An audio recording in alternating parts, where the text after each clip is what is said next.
Hi everybody, thank you for joining us today. I'm Tamara, I'm an educator at Lululemon in Glasgow, and I'm here joined by Audrey Reilly, a creative consultant here at Lululemon, and we'll be talking about creativity. Hello Audrey.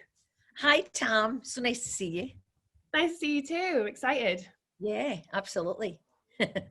How's your lockdown been going and what's been happening with you? Oh wow, well, I mean the lockdown story is pretty long-winded, so I'll try and keep it short and sweet.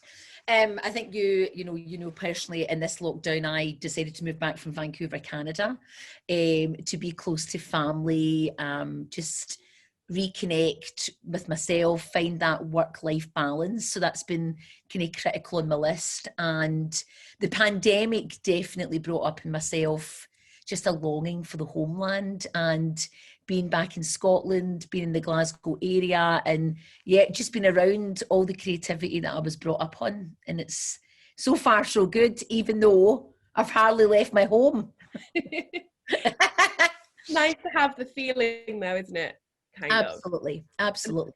Some good murals and things and good sculptures and things you can do outside. So yes, exactly. That's exactly. About Glasgow, I think. Yeah, no, lots of great parks, and I mean things have been open. Just taking those moments and connecting with people. That to me is one of the best ways of feeling creative and being inspired. Is just connection and being in the community, and yeah, just different minds coming together. Yeah, I love that. Yeah, absolutely. So I just had a few questions for you, if that is okay. Yeah, absolutely. I love it. So, when do you find you have your most creative ideas, and how do you act on those?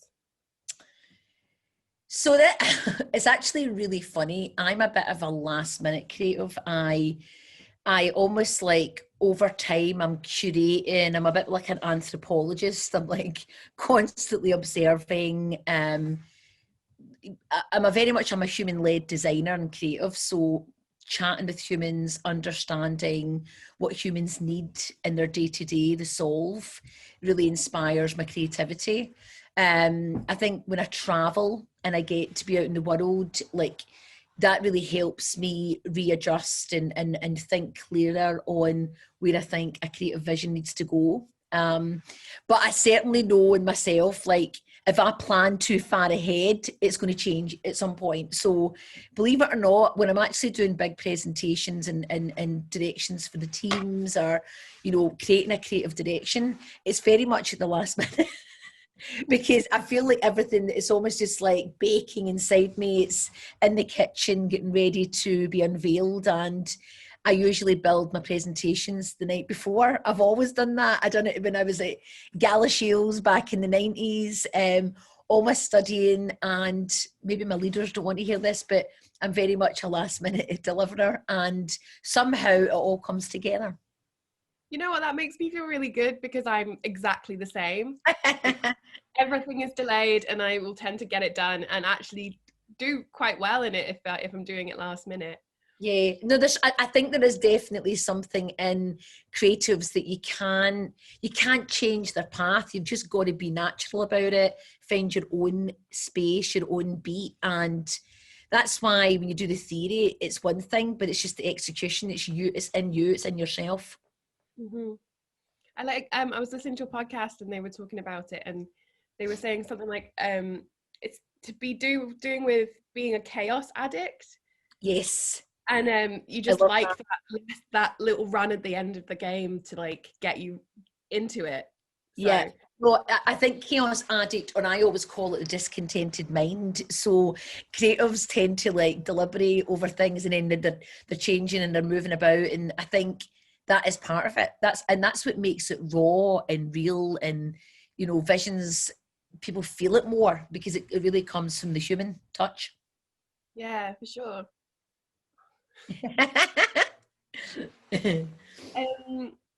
One thing that can be quite challenging during a creative process is maintaining momentum.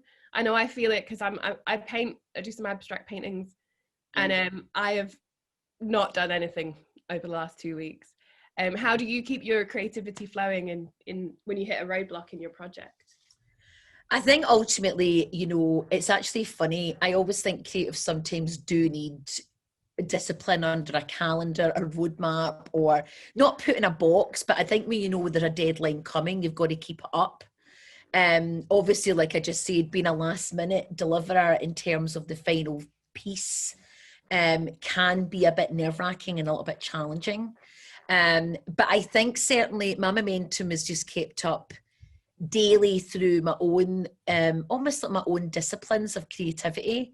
So like I wake up, music's a big inspiration for myself. Like it alerts my brain, it keeps me moving. I am fortunate, I really lean into meditation and mindfulness in that respect, and that really helps me stay focused.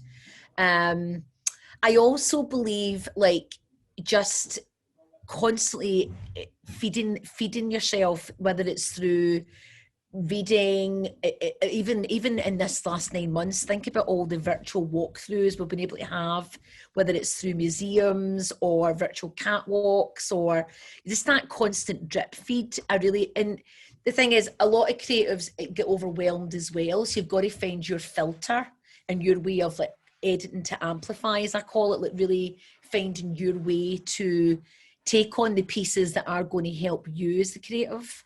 But I honestly, momentum for me is also being around humans, like even coming into the store and chatting with you and the team, and obviously, and when I was still in Vancouver, being around my own team. I did struggle the first few months of lockdown over there because, I mean, we just couldn't be with each other for the first couple of months, and that was quite tricksy. That was really tricky. So I think, yeah, connection, you know, and also we're so fortunate these days, we've got these, you know, when we wake up in the morning, whether it's like your Instagram feeds or just friends. I've also got quite a wide network in the creative community.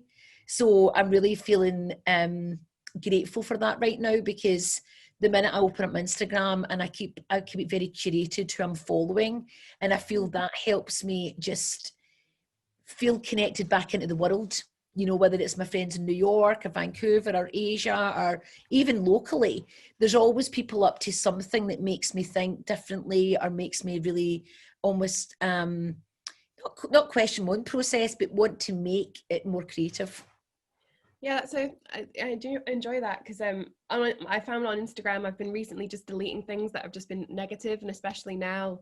Yeah. Even on Facebook, I had to like unfollow all the news, and I know it's important to keep up with it, but sometimes you just need that bit of relief of looking at something that's just all incredibly positive, and positive. So I agree with you. You've got to find your calm and your clarity as well, and the soothing of creativity, because I think that's what we forget to do. I mean, when was the last time we just sat in a gallery and stared at the one painting or the one image? Or I think these are the moments that we need to find, just as I say, the soothing and what art is and what the creative arts are. You know, and I think I'm definitely missing going to a gig and bouncing around and, you know, and people, because I think one thing I should have mentioned is people watching for me is one of my key things. Like, you know, traveling the world and sitting in a city, and there's nothing more inspiring than just grabbing a cuppa and sitting in a street and watching what's going past you and observing. And I was fortunate, my last big trip was this February, you know, doing like some of the trade shows in Germany, and then going up to Copenhagen Fashion Week and just seeing and then even walking around even Glasgow, you know, just, I think it's so amazing to see the collective and the diversity of how humans are showing up. And that helps us challenge what we're designing as well. Yeah, I actually worked in an art shop for 3 years. So right. Like just being around those people and being around artists and just serving artists all day, that was great for me, because it does keep you kind of motivated to keep going. But then on the flip side, I always thought that I didn't want to come home and do art when I've been doing art all day. So no, but I know, but observing their process or observing how they're thinking, it does help you, doesn't it? It helps you then adapt. I've taken so many little doodles, they're probably all over the wall from that art shop, just because that's what people did. They would doodle and leave it, and I'd be like, oh, taking that. put it Well, on the now that wall. I know that you're some sort of art kleptomaniac, I love it. You should see my bedroom as well. It's mad.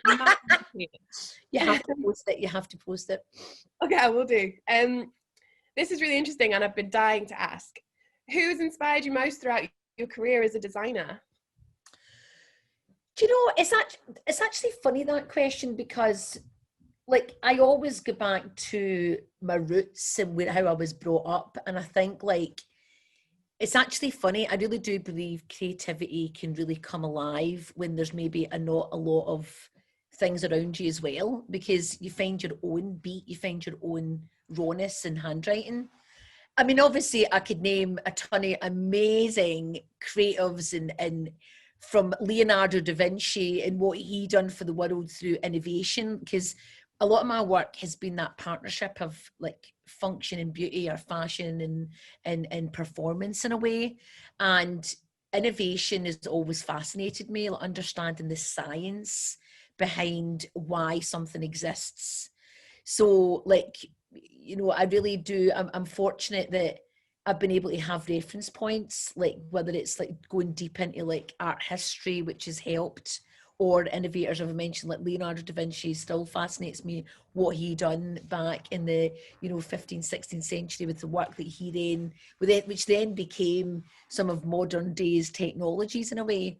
And then even architects like, you know, even Glasgow, Rennie McIntosh, people like, you know, Antonio Gaudi, you know, Barcelona, you know, I always think back to my youth and cities I visited and things that came up then. But certainly, you know, inspiration in my own family. I come from I'm one of 6 children, and each of them are creative minds in their own rights through music and you know, just being the people they are. Activists, political heroes of mine, you know, like my own father kind of thing. But certainly to really reflect on design, brought up in a time where things like that, people like the Antwerp Six, you know, Dries Van Noten, all these designers were coming out, where they really took almost like pieces of art and put it on clothing. And I think that's when I started to really look at the eclecticness of what outfitting could be, and you know, starting to really almost draft my own sense of style. And it's funny because I try not to impress that too much on when I work for brands, but then it does come through because it's naturally who you are, you know. But certainly, and then I think in recent, I definitely want to say in my career, even though I have heroes.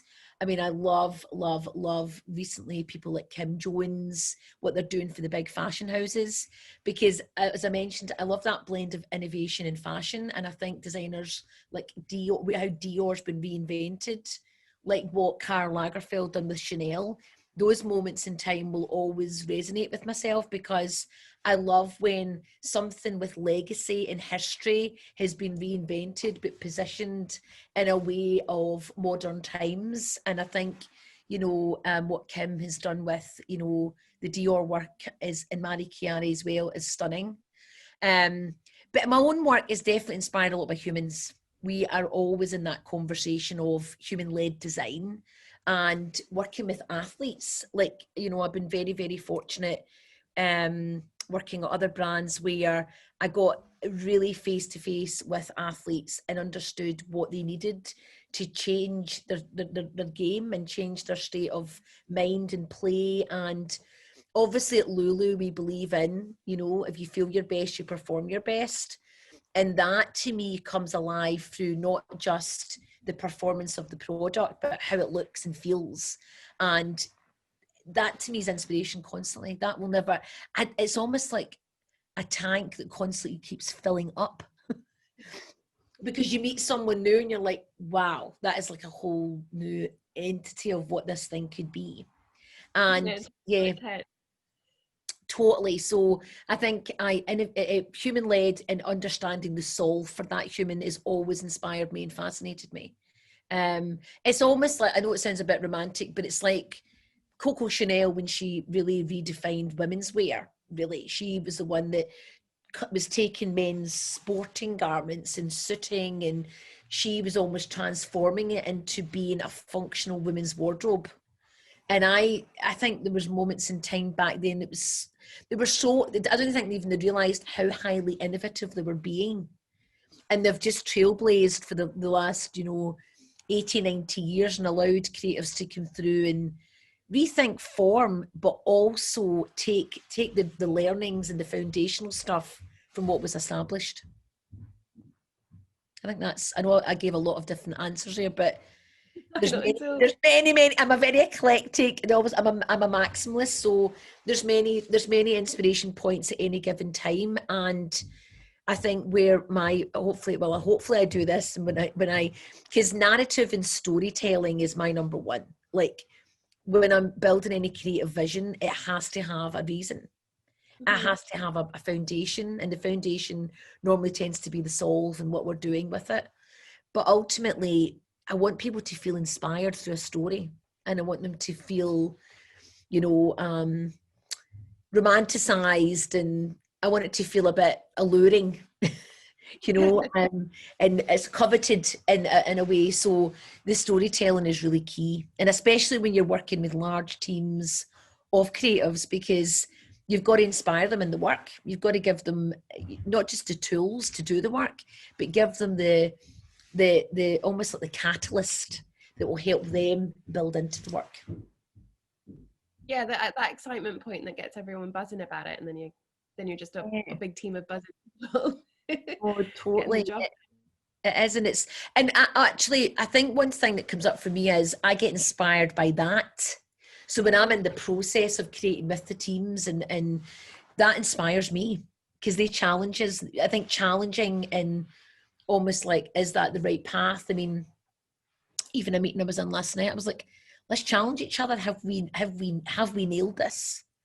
Is it inspiring enough? Is there enough, guts and glory to it? So yeah, I think it's and I think what I've noticed in myself, Tam, I mean, I'm nearly I'm way beyond my midlife, or what is midlife these days, but I constantly still feel filled up, and I that fascinates me, where the energy comes from. But I think it's been around the new designers when they're coming up, and that to me is just daily inspiration. I know I always feel good when I wear my stuff to work. So I mean, from my end in Glasgow, from your end, yes, you're doing a great job, because I always feel inspired. Especially, I've got the baby scuba on today, so I know. Listen, what one have you got on? Just the one in the fleece, or did you get the Sherpa one yet? No, I didn't get the Sherpa one. I did today, actually. So I was like having a little look to see what was available today. I've been doing that through my 2 weeks. I've been like, oh, what's new? Because I'm not in the store. I need to know. No, there's such amazing silhouettes, and I really commend. I mean, some of our younger designers coming through at Lululemon, oh my word, they're just so talented. And Baby Scuba, was a brainchild of a girl called Michelle, who just adore her thought process and her willingness to see product from its legacy point of view, but want to make it modern for the modern woman. And that is another inspiration point. Like the guest, we've got to understand the guest. What does the guest want, and how do we look globally at that guest and find our inspiration points of what those women and men need for the brand? Mm-hmm. It's great. Well, big up, Michelle. Thank you for my baby scuba, Michelle. Yeah, good, Michelle. Very, very good. What would you like to see in the future for arts and its practitioners? Do you know what? I feel like the big thing for me is just constantly finding connection and finding ways of almost like bringing diversity together, different mindsets, different sensibilities. I think when there's almost like a creative collective of different mindsets coming together is what makes newness. If we were all off in our own disciplines and our own industries, I really do believe like the world isn't going to be shaken enough. So there is power in the collective, and there's power in different minds. I mean, you're an artist from a pure art in form point of view, whereas I'm an artist from like a product design point of view. But it doesn't stop us like having conversation and finding those jumping off points in our own work from each other's ideas and other and our own disciplines. So to me, there's a power in the collective, and I'd like to see more think tanks. Like, to me, like, coming back to, Glasgow, it's like, how do we get involved? How do I, and I loved even where you were talking about the centre where you were having the pop-up store, and to me, that's how it thrives. I was very fortunate when I did graduate. I get involved in the Prince's Trust, and they sponsored me to have a jumping off point in my own creative. And at that point, I managed to be in a collective of different designers and creatives coming together to form, back then, just streetwear and ideas of what fashion could be. And honestly, that to me is just, it's powerful. It's so powerful. Yeah. And as I say, I think extreme industries coming together, that is where the magic can happen. Mm-hmm. And I also wonder, going back to what we said earlier on, like almost like order in the chaos and the discontented mind, going through the learnings and being at a brand like Lululemon has taught me to find the peace in the mind as well. And I think on top of being in a collective, I think there's also a collective mindfulness that can come out of it. I think like that, finding soothing and finding moments of just restore. Yeah, I think that is really, really critical as well. And I think brands like Lulu can help the globe, but I also think we can also help creatives find solace in their moment of stress and discontentment, which can happen. Oh.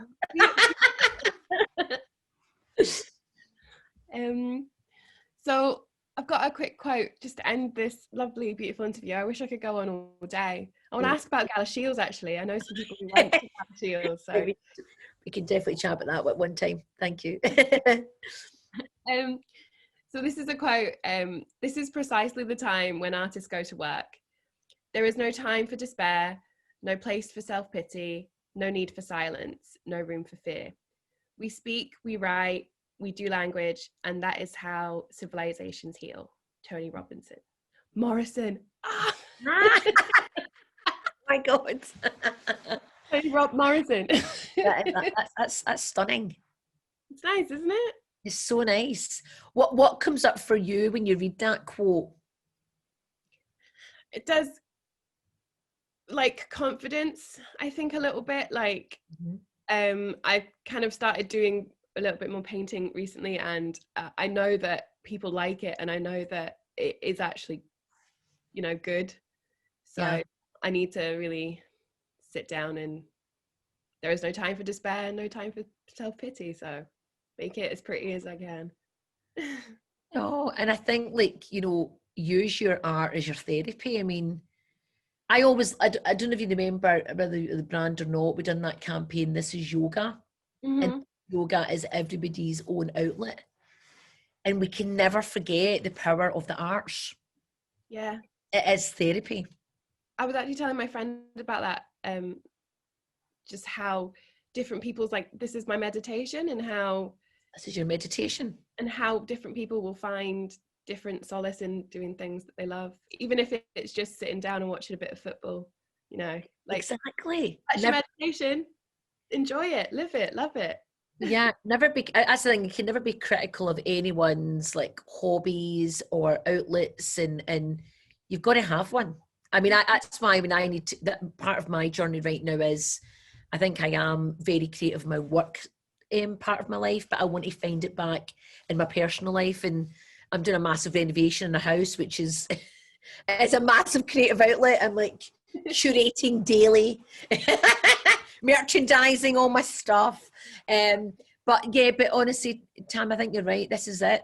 You're you're very fortunate. You've got this amazing hand to art, and it's powerful. And don't forget to use it, and use it in so many different ways, but use it as your outlet. I think that's key. Thank you, I will. It's funny you talked about merchandising your house. Like, cleaning my kitchen and started to be like merchandising my kitchen. Like, I've got some shelves up, and I like rainbow-fied them the other day just because I wanted to, and it was lovely. do it. Because I'm when I moved the last time, in fact, a number of years ago now, I bought the Marie Kondo book. Right, I'm going to become minimalist. No. Doesn't work for me, but it's order in the chaos, though. Do you know what I mean? It does work, and it works on the eye, and I think you've got to surround yourself by beauty when you can. That's a major thing in inspiration. Your home can really be its own inspiration daily. So re-merchandising does help. I am a maximalist also. And I don't really get I have that feeling. That looks great. Looks really great, Tam. Well, thank you so much for joining me today. Oh, I loved it. Chat for hours, so I'm going to come and see you. We can have more chat, more creative chat, and inspiration jump off points. Yes, please. I'd love that. Yay. Absolutely. No, thank you so much, Tam. Amazing. Nice to see you as always. Nice to see you.